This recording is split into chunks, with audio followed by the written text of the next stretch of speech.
नमस्कार। आज हम एक बहुत ही जरूरी विषय पर बात करने वाले हैं। हाँ, जो हम सबकी जिंदगी से जुड़ा है। बिल्कुल, आत्म प्रबंधन और तनाव।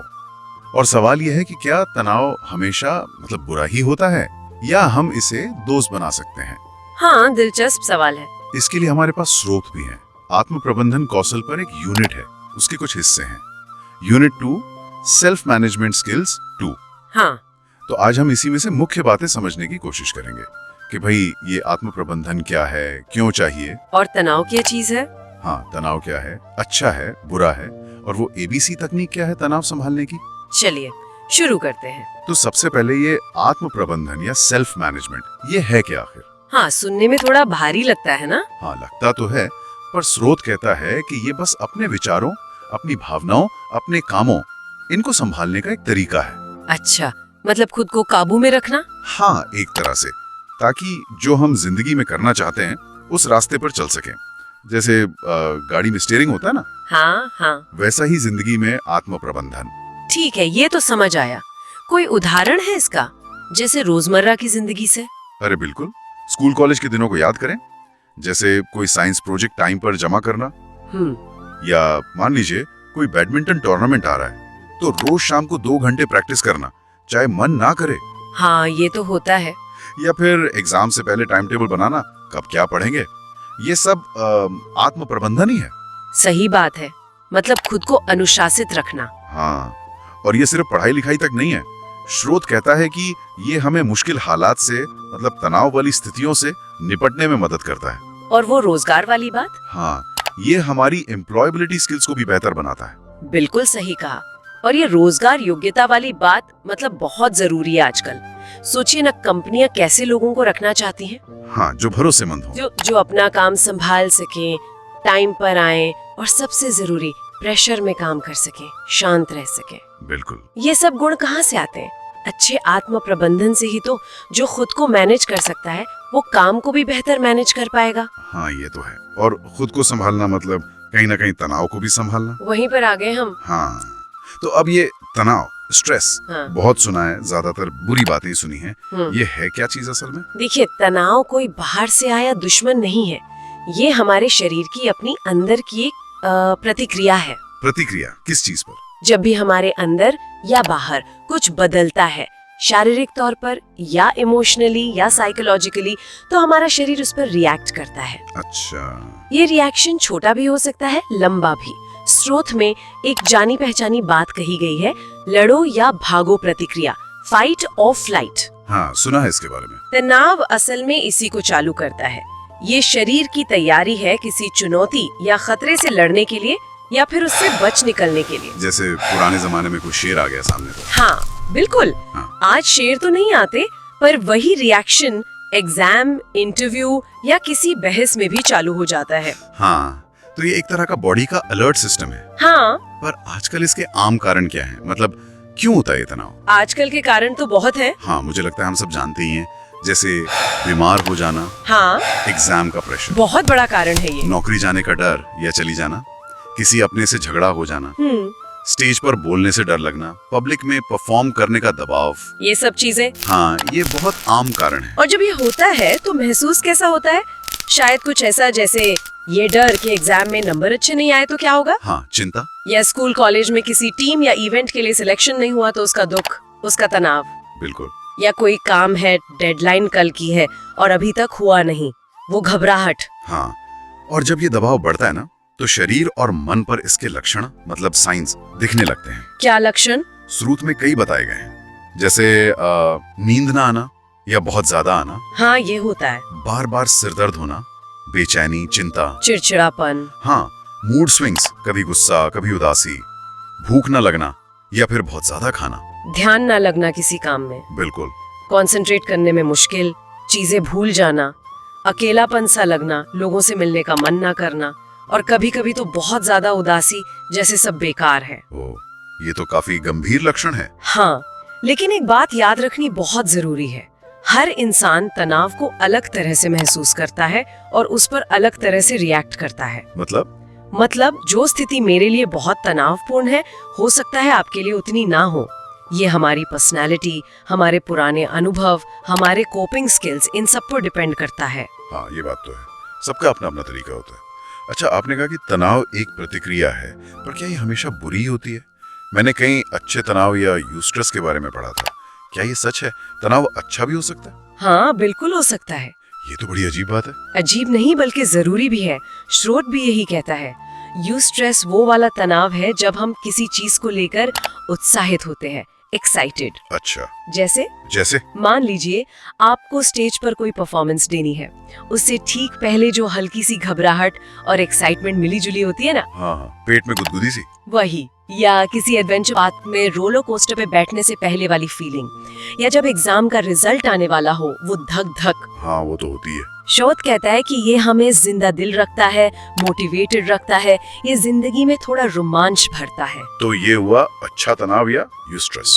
बिल्कुल, इसे पॉजिटिव स्ट्रेस कहते हैं। असल में थोड़े समय का तनाव फायदेमंद हो सकता है। ये हमें फोकस करने, ज्यादा मेहनत करने, बेहतर परफॉर्म करने के लिए उकसाता है। मतलब ये हमें आलस से जगाता है। हाँ, कह सकते हैं, एक्शन मोड में लाता है। सोचिए, अगर एग्जाम का जरा भी तनाव ना हो तो क्या हम उतना पढ़ेंगे? शायद नहीं। बात तो सही है। लेकिन, और ये लेकिन बहुत जरूरी है, हाँ, बुरा तनाव, जिसे डिस्ट्रेस कहते हैं, वो तब शुरू होता है जब ये तनाव लंबे समय तक खिंच जाए। अच्छा, मतलब रुके ही ना। हाँ, जब हम लगातार दबाव महसूस करते रहें और हमारे शरीर और मन को आराम करने, रिकवर करने का मौका ही न मिले। ये वो स्थिति है जो हमारे स्वास्थ्य पर बुरा असर डालती है, शारीरिक भी और मानसिक भी। ओ, तो वही एग्जाम वाला उदाहरण ले। शुरू में थोड़ी चिंता हुई, हमने पढ़ना शुरू किया, ये अच्छा था, यूस्ट्रेस। हाँ, पर अगर ये चिंता महीनों चली, नींद गायब, खाना पीना बंद, हर वक्त घबराहट, हाँ, तो ये डिस्ट्रेस बन गया। बिल्कुल सही। स्रोत में तो ये भी लिखा है कि बहुत ज्यादा तनाव से ध्यान भटकता है, चिंता बढ़ती है, सिर दर्द रहता है, भूख मर जाती है, और कुछ बच्चे तो एग्जाम में बेहोश तक हो जाते हैं। बाप रे, मतलब एक ही चीज, तनाव शुरुआत में मददगार और बाद में दुश्मन। एकदम सही। ये संतुलन की बात है। यूस्ट्रेस हमें धक्का देता है आगे बढ़ने के लिए, डिस्ट्रेस हमें पीछे खींचता है, बीमार करता है। और इसीलिए तनाव को मैनेज करना, उसे संभालना सीखना बहुत जरूरी है। हमें पहचानना होगा कि कब ये हद से ज्यादा हो रहा है। हाँ, और कब हमें इसे काबू में लाने के लिए कुछ करने की जरूरत है। तो अगर इसे मैनेज करना है तो पहले ये समझें कि ये आता कहाँ से है। तनाव पैदा करने वाले कारक, मतलब स्ट्रेसर्स क्या हैं? हाँ, स्रोत कहता है कि तनाव से बचना तो मुमकिन नहीं है, ये तो जिंदगी का हिस्सा है। तो क्या करें? हम उन वजहों पर काम कर सकते हैं जो इसे बढ़ाती हैं, जो इसे ट्रिगर करती हैं। स्रोत में 4 मुख्य तरह के कारक बताए गए हैं। 4? कौन कौन से? पहला है मानसिक, मेंटल। ये तब होता है जब हम किसी स्थिति से निपटने के लिए मेंटली तैयार नहीं होते या बहुत दबाव महसूस करते हैं। जैसे कोई प्रेजेंटेशन देनी है पर तैयारी कम है तो स्टेज पर जाने से डर लगना, या कोई मुश्किल काम देखकर सोचना ये मुझसे नहीं हो पाएगा। ये हमारे विचारों और आत्मविश्वास से जुड़ा है। क्या इसमें रोज की छोटी छोटी बातें भी आती हैं, जैसे ट्रैफिक में फंसना? बहुत अच्छा सवाल है। हाँ, बिल्कुल। मानसिक तनाव सिर्फ बड़ी घटनाओं से नहीं आता। रोज की छोटी छोटी फ्रस्ट्रेशन, रुकावटें, अनिश्चितताएं, ये सब मिलकर भी लगातार एक दबाव बनाती हैं जो बड़ा तनाव बन सकता है। अच्छा, और दूसरा कारक? दूसरा है शारीरिक, फिजिकल। ये हमारे शरीर के स्वास्थ्य से जुड़ा है। मतलब बीमार होना? हाँ, या थके होना, नींद पूरी ना होना, खान पान ठीक ना होना। अगर शरीर ही कमजोर होगा तो वो तनाव कैसे झेलेगा? कभी कभी अपनी बॉडी इमेज या हेल्थ को लेकर चिंता करना भी तनाव देता है, जिससे सेल्फ एस्टीम कम होता है। तीसरा है सामाजिक, सोशल। ये हमारे रिश्तों और सोशल लाइफ से जुड़ा है। जैसे घर में झगड़े, दोस्तों से अनबन। हाँ, ऑफिस में प्रॉब्लम, समाज में अपनी जगह को लेकर चिंता, अकेलापन महसूस करना, ये लगना कि कोई समझता नहीं, ये सब सामाजिक तनाव के कारण है। और चौथा है वित्तीय कारक, यानी पैसे रुपए से जुड़ा तनाव। नौकरी ना होना, आमदनी कम होना। हाँ, खर्चे ज्यादा होना, कर्ज होना, अपनी जरूरतें या ख्वाहिशें पूरी ना कर पाना, भविष्य की चिंता, ये सब इसमें आता है। ये चारों कारक, मानसिक, शारीरिक, सामाजिक, वित्तीय, वाकई बहुत आम है। शायद ही कोई होगा जिसने इनमें से किसी वजह से तनाव ना झेला हो। बिल्कुल। अच्छा, तो हमने समझ लिया कि तनाव क्या है, क्यों होता है, अच्छा बुरा कैसा होता है और कारण क्या है। अब सबसे जरूरी बात, इसका करें क्या। यही आती है बात तनाव प्रबंधन की। ये है क्या? Stress management. हाँ, स्ट्रेस मैनेजमेंट। श्रोत कहता है ये एक तरीका है या तकनीक है, हाँ, जिससे हम अपनी लाइफस्टाइल, अपने सोचने के तरीके, अपनी भावनाओं में बदलाव लाते हैं। और क्यों? ताकि क्या हो? ताकि मन और शरीर को आराम मिले, वो रिलैक्स हो और तनाव का जो बुरा असर है वो कम हो। और इसकी जरूरत क्यों है? मतलब थोड़ा बहुत तनाव तो ठीक है ना? हाँ, थोड़ा स्ट्रेस ठीक है, पर जैसा हमने कहा, बहुत ज्यादा और लंबा चलने वाला तनाव, वो डिस्ट्रेस, वो बहुत खराब है। स्रोत साफ कहता है कि ये हमारी इम्यूनिटी, मतलब रोगों से लड़ने की ताकत, उसे कमजोर करता है। हमारे पाचन तंत्र को गड़बड़ा सकता है, दिल पर, खून की नलियों पर बुरा असर डाल सकता है और भी कई शारीरिक दिक्कतें पैदा कर सकता है। और जब दिमाग पर? हाँ, वही तो। यहाँ जो आकर्षक है वो ये है कि तनाव सिर्फ शरीर पर नहीं, सोचने की शक्ति पर भी असर डालता है।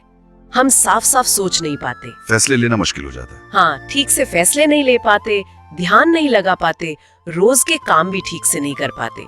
तो जो अच्छी स्ट्रेस मैनेजमेंट तकनीकें हैं, वो हमें इन सब से बचाती हैं।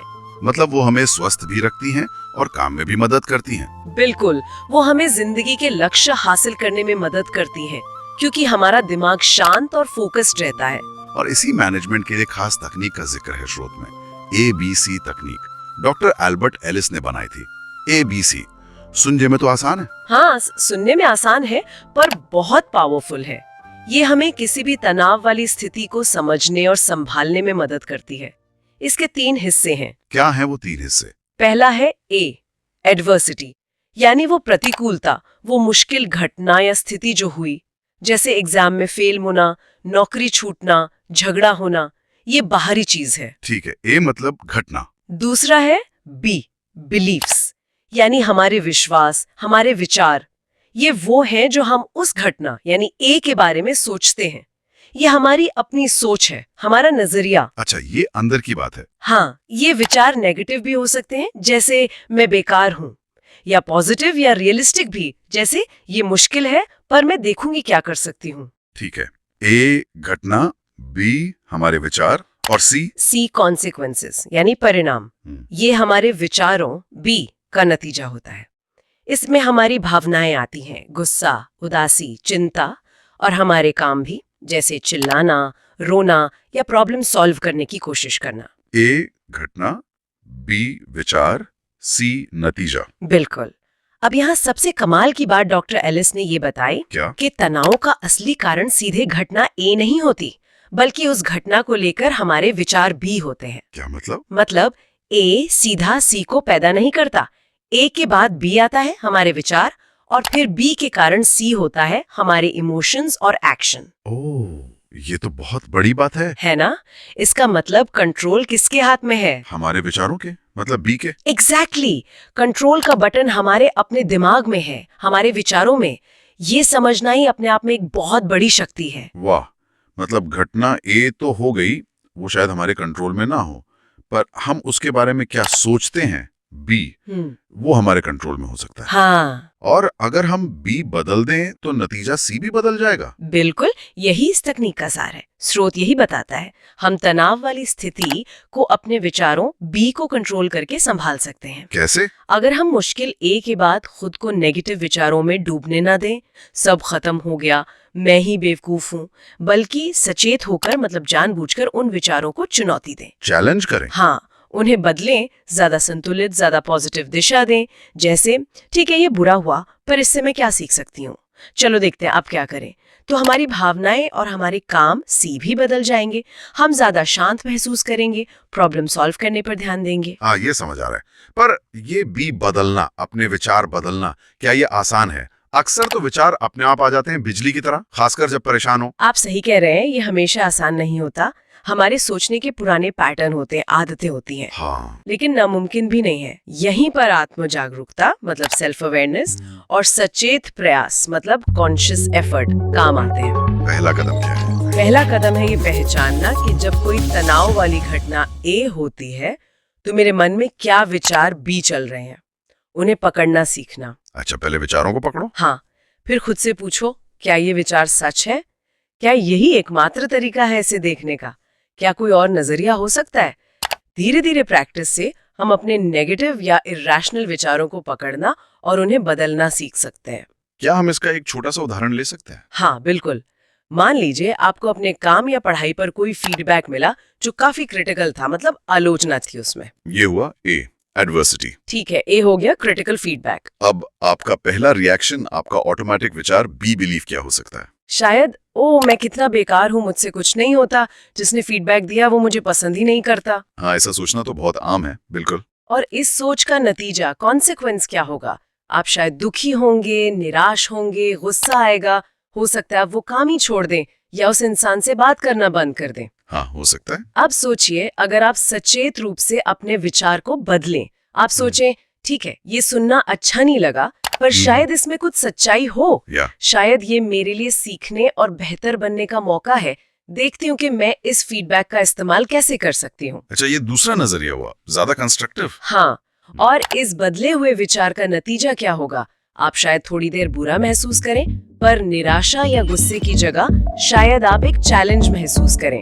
आप शायद उस फीडबैक पर और बात करें या सुधार करने का प्लान बनाएं। देखिए, घटना ए वही रही, क्रिटिकल फीडबैक, पर सिर्फ अपने विचार बी को बदलने से आपका पूरा अनुभव और आपकी प्रतिक्रिया सी बदल गई। ये वाकई बहुत शक्तिशाली तकनीक लगती है।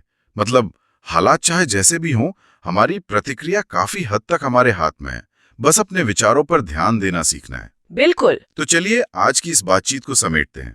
हमने शुरुआत की आत्म प्रबंधन से, समझा कि ये खुद को संभालने की कला है जो लक्ष्य पाने, मुश्किलों से निपटने और नौकरी पाने में भी मदद करती है। हाँ, फिर हमने तनाव को समझा कि ये शरीर की फाइट या फ्लाइट प्रतिक्रिया है। इसके आम कारण देखे और लक्षण भी जाने, शारीरिक और मानसिक दोनों। हाँ, और ये भी कि सारा तनाव बुरा नहीं होता। यूस्ट्रेस अच्छा है, डिस्ट्रेस बुरा।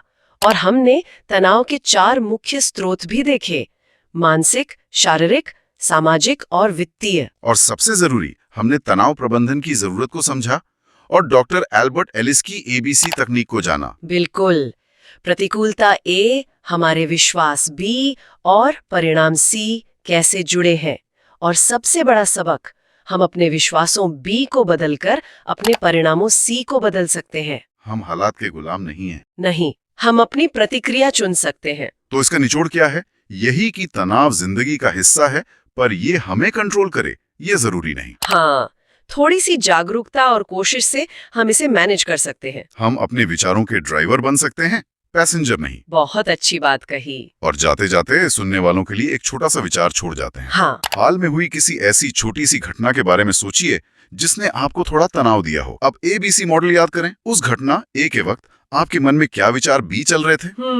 अब सोचिए, अगर आप जानबूझकर उन विचारों बी को बदलते, शायद उन्हें ज्यादा पॉजिटिव या यथार्थवादी बनाते, तो क्या नतीजा सी यानी आपकी भावनाएं और आपके काम कुछ अलग होते? कैसे? इस पर थोड़ा सोचिएगा, शायद अपने बारे में कुछ नया पता चले। बिल्कुल, सोचने लायक बात है।